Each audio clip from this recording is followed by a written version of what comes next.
What a great pleasure it is to welcome the Telecoms CEO of the Year. That's it, Shameel. I've given you the title immediately, and congratulations. Shameel Joosub is the CEO at Vodacom.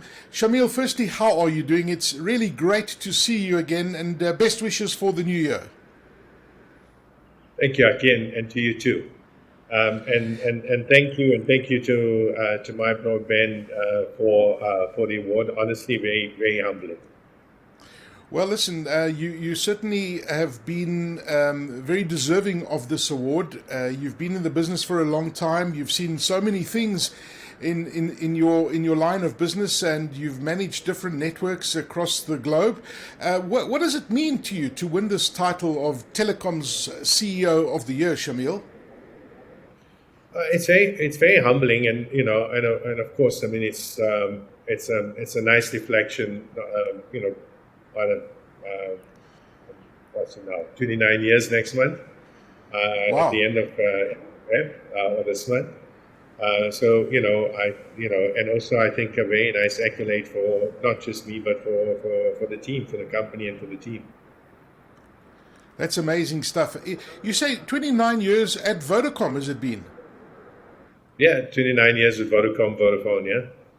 Wow, it's incredible. I mean, I remember sitting with you in a restaurant in Barcelona many years ago, before you even came back to Vodacom, and we were talking about the European telecoms challenges, and you were there for a while, then you came back here. Certainly very interesting times. When you look back, what do you see as your most significant victories as Vodacom CEO in 2022? And I'm sure that 2022 has been possibly one of the most challenging years in your career. It has, in a number of respects. I mean, the Russia-Ukraine crisis was of course devastating in a number of ways. But I think the impacts of that and the impacts on global businesses across the continent has been huge. In Egypt, in Ethiopia, the resulting devaluations that came from it, the fuel price increases across our markets, the power outages in South Africa. So it's been a challenging year in a number of respects. But actually, to your point, I mean, what was the highlights? What was the positives? For me, the biggest one was Spectrum in 2022, and it is something that I worked on for close to 10 years as CEO, as Group CEO, and of course before I went to Spain as well. So for me, it was a culmination of a lot of hard work and a lot of discussions with government and so on. So I saw it a bit of a personal accolade as well, because it took a lot of hard work over the years and discussions. So for me, that was for the industry, for Vodacom, I think 17 years without Spectrum, and it finally happening was a pivotal moment for the industry. So I think that was definitely one of the highlights. Oh, absolutely. I mean, and every time we were on stage at the MyBroadband conference and the subject of Spectrum came up, I could see the stress on your face, and I'm sure that many of those grey hairs on your head are as a result of the Spectrum fight all these years, right? Undoubtedly. So I mean, it was one of the most challenging parts. So I think industry now has the tools, to take it forward. Of course, we've still got the switch off dates and so on that need to happen, but at least we're in a positive trajectory. And I think, I think once you've given the industry the tools, they can then get on with it, and you'll see more 5G rollout. You'll see the technologies, the capacity, and so on getting a lot better. Yeah. And listen, to be frank with you can see it. Yeah, and that for me is a pivotal part of what we need to do in South Africa, to be honest, is provide people with the tools and the opportunities, then things will happen. And the same with power, right? There's a way to solve it. Like licensing IPVs as an example. So, so I think that's an important moment. I think Egypt coming into the group, fantastic market. Basically coming into the group as a pivotal part from us. So from the 8th of December, we're now consolidating Egypt into our business that's officially part of Vodacom. 45 million customers, very good margins, 80% of the country's unpacks, a huge opportunity for financial services. Yes. And also, and it's really also our biggest was almost a 44 billion rand transaction, so the biggest in our history. Yes. But, informational in that it takes us from Cape to Cairo on the one side, and now we have 520 million people across our footprint that we can offer our services to. But also pivotal from the perspective of the growth. It's now the second biggest at any time economy in Africa. So I think a huge part of our growth going forward will come from there. Yeah, no, it's certainly so exciting, hey, Shameel. I mean, what an amazing economy. I mean, you look back, the last few years have been growing at 5.5%, and as you correctly say, bordering on the second or the biggest economy in Africa. They're actually bigger than us at the moment, which is quite extraordinary. And you just look at where Egypt has come from a few years ago. We shouldn't forget that. So when you look at that, I'm sure it gives us quite a bit of encouragement as a country in South Africa that we can get things right. But of course, load shedding has been a major challenge last year. And I know that you're also the chairman of the Association of Communications and Technology. And I bet you as CEO of one of the leading telecoms providers in the world, you've certainly faced challenges that no other provider has faced globally. I mean, load shedding has been a major challenge for you. How did you and your team handle this? Look, it's been nothing short of a disaster from the perspective that for the industry in totality and of course for Vodacom. Industry, you've got over 20,000 sites, that effectively are being load shedded. So the way I explained it is, think about the problems that you're having at your home, right, with power at the moment and the outages and the disruption that it causes. Then times that by 20,000, or in our case, by 15,000 sites, and so you have 15,000 times you've got the same issues. So you need batteries, you need generators, you need all of these type of things. The difference is that at home, it rarely gets stolen. Depending on if you're able to put into your batteries into your garage or whatever it might be. Whereas in our case, you have a lot of theft in the batteries as well. So it's caused mayhem. But what we did is our style is quickly ready behind it. Customers, to be frank with you, don't necessarily get that. Cell phone networks and telco networks work on power, right? So what they do is they go to their phones when the power goes off. So we do see a spike in utilization, but it only it lasts for as long as the power lasts. So you've got to do two things. You've got to provide capacity and you've got to provide battery. And it's resulted in us having to spend over 2 billion in the last 2 years on batteries. 2 billion rand. Wow. On batteries, right? And then annually now it's costing us this year load shedding in operational costs besides the 2 billion, just on fuel and running around with generators and so on, is costing us basically an additional 300 million. So it messes up your growth completely, but we have to make sure that our customers have service, and we've done that, and therefore we have better availability than any other network in the country from that perspective. But it's not come with a lot of hard work. As industry, we're also trying to see how can we work together more. And we've asked for special dispensations to be given to us to work together so that we can sort some of the power issues out. and that because in the end, it's can we keep our customers connected as an industry, and I think that's what we're trying to make sure that we can do. Share more of the generators, share more of the batteries, and look at different renewable options together. So we have asked for special dispensation. Okay.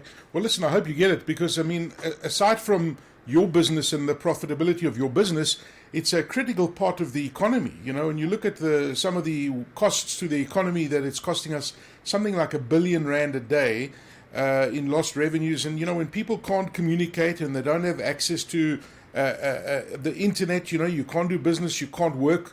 I mean, it's such a critical part of our day-to-day lives. So well done on kind of surviving in the way that you have, despite the fact that it's costing your business so much money to stay ahead of the game. And I guess that also customers need to be a little bit more understanding that when these things happen, when there's load shedding so frequently, I guess if it's 2 or 3 hours a day in total, it's a different story versus it being, every 4 hours and different areas being impacted all the time.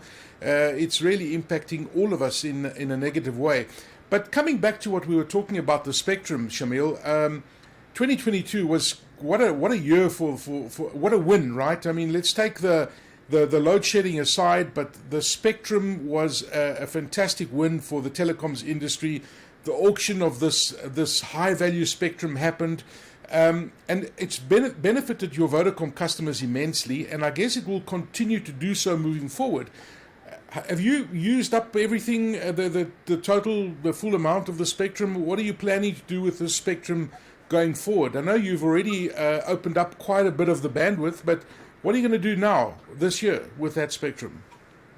So we're utilizing it all the time, and effectively what we're doing now is it leads to more effective rollout. So you can basically do 4G and 5G using the 2.6 spectrum simultaneously on the site, because the new radios can do it, and then you can allocate resources to 4G and then as 5G picks up, you can cut more resources across. So it allows you to increase your 5G footprint, but also to improve the service, the speed, and network quality on 4G as well. So that's a major focus area for us over the next couple of years. Is making sure that we grow the 5G footprint, but also making sure that we continue to enhance the current 4G networks with capacity and so on, specifically because, of course, your device ecosystem is more inclined towards 4G still. And then, of course, what we're also trying to do is to get more people off 2G and 3G into the 4G networks, so that it can be more efficient in terms of data, but also a better customer experience in 4G. So a big part of the plan, and you'll see it coming through in our quarterly numbers, is really the focus on growing the number of smart devices on our network. And we've come up with some innovative ways of how we want to increase the number of smart devices in our networks. Okay, that's great. And Shameel, are you finding, for example, that the average user is using more data now that you've got more spectrum allocated? And you've got a bit of breathing space. Are customers using more data compared to, say, the previous year? Definitely. I mean, we've seen a 39% increase in the last quarter on data. So utilization is going up. Average utilization is sitting at about 4 gigs per customer. So it's picking up, quite nicely in terms of utilization. But remember, you have to be able to keep the network. You have to put the capacity in and so on. And that's why the batteries is an issue, because you're diverting money that you would have spent in growing the footprint into this. Yes. But we're spending over 11 billion a year in South Africa, so we're growing that footprint all the time. Okay, and Shameel, I mean, you've had an incredible success as a CEO at tenure at Vodacom, it's not just the last 3 years. This has been your vision for many years, and you've been building up to this for a long time, as long as I've known you.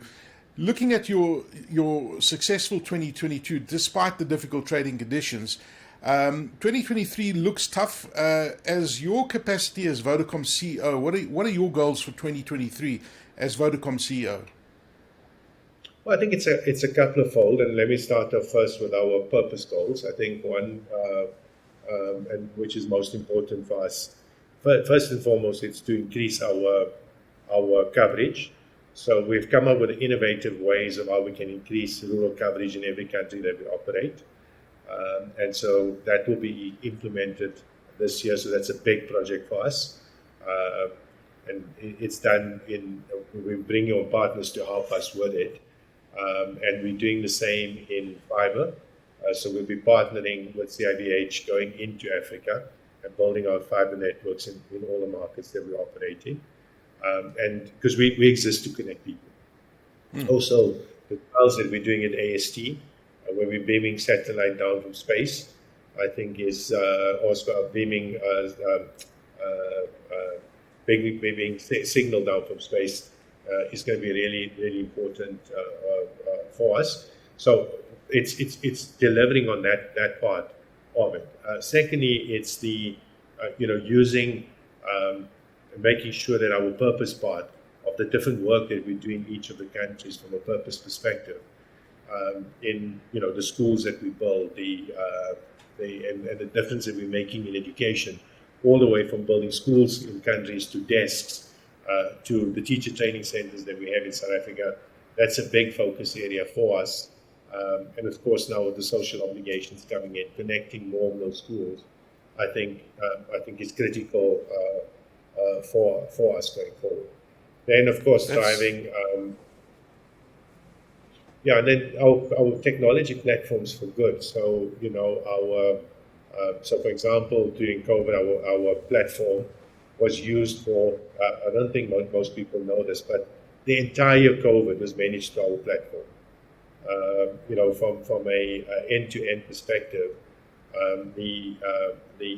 that was the mezzanine platform that was used by government. And this is a company we own out of Cape Town that builds these platforms.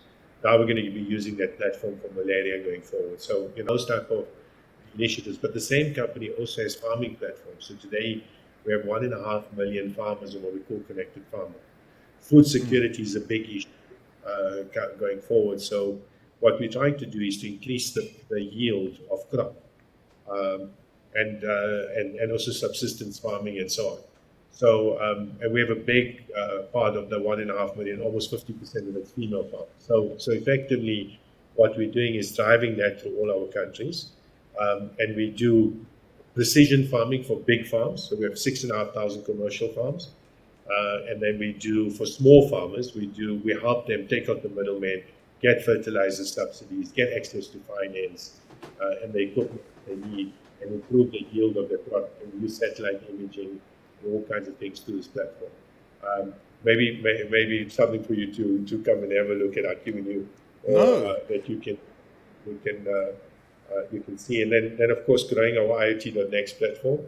And given the context of power, we can save 20 to 30% of power using some of our solutions. We're using it on our sites at the moment. So growing that footprint, helping with the different parts, I think it's going to be really key. And then, of course, financial inclusion, driving financial inclusion.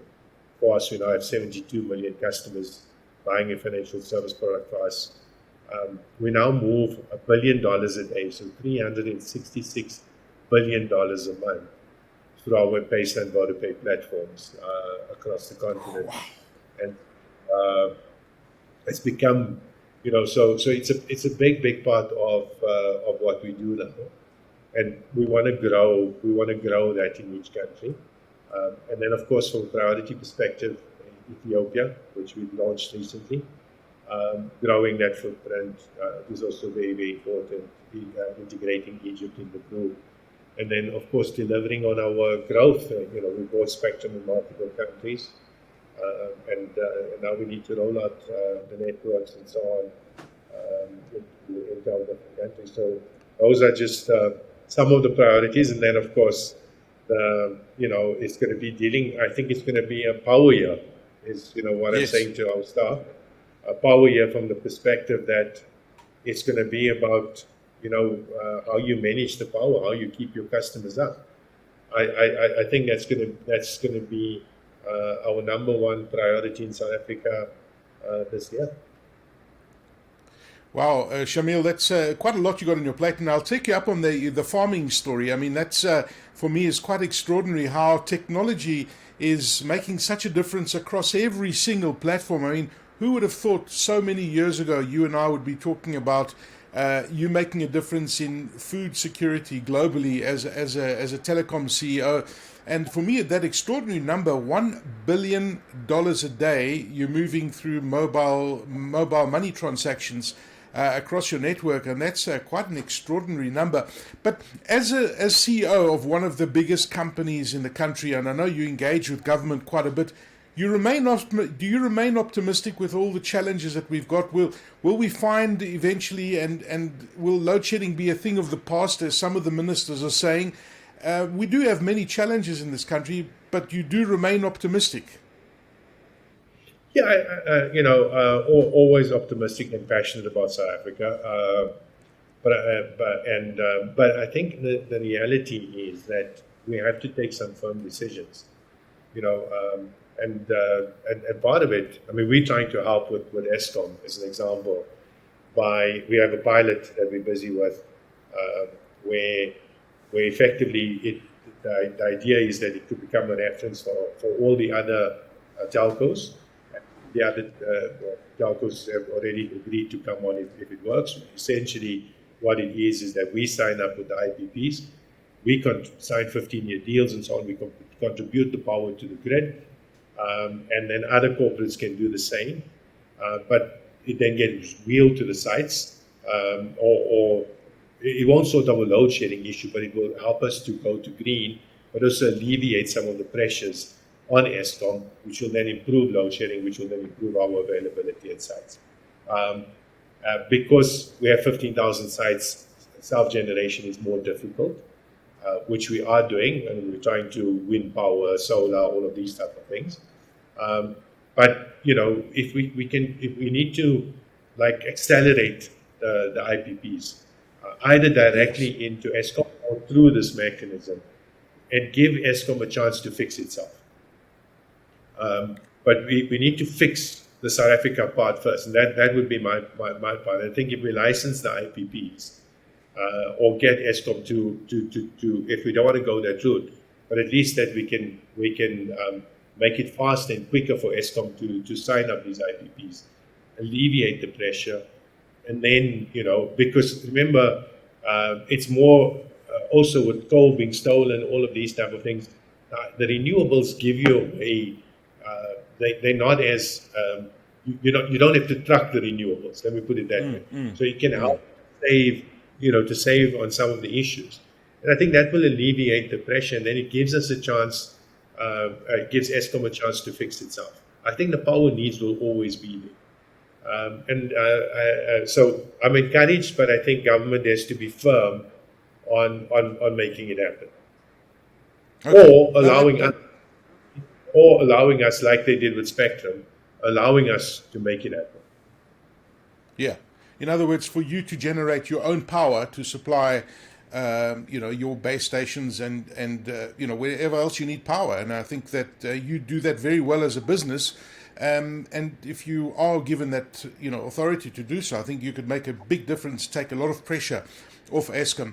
We've spoken about your business. We've spoken about all the aspects of the growth of your business. But of course, at the end of the day, your customers are the most important part of your business. What should customers expect from Vodacom as a company this year?